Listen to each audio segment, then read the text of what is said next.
This is BBC News. The former Kenyan Prime Minister Raila Odinga has died at the age of 80.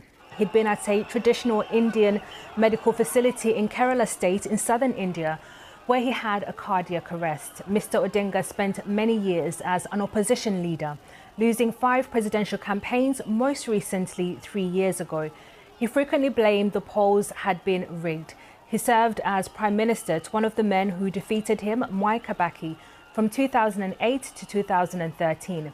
There had been reports that he'd been in poor health, but those had been denied by his family. And we can show you these live pictures coming into us from Nairobi. We understand that Kenya's President William Ruto will be taking to the mic there to deliver an address to the nation. In recent months, the president and Raila Odinga had become political allies, working together to get their MPs working together in Parliament.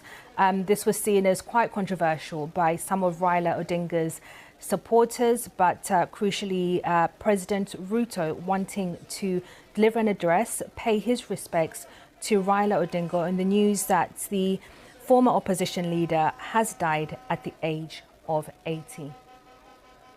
Our global affairs correspondent, Richard Kagoro.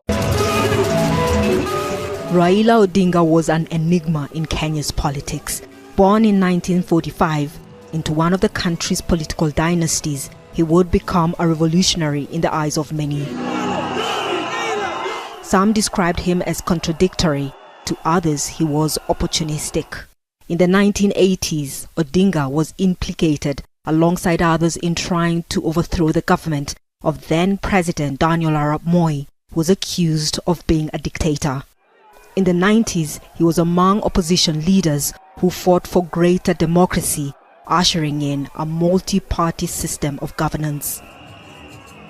He ran for the presidency 5 times. After being defeated on several occasions, he claimed his vote was stolen.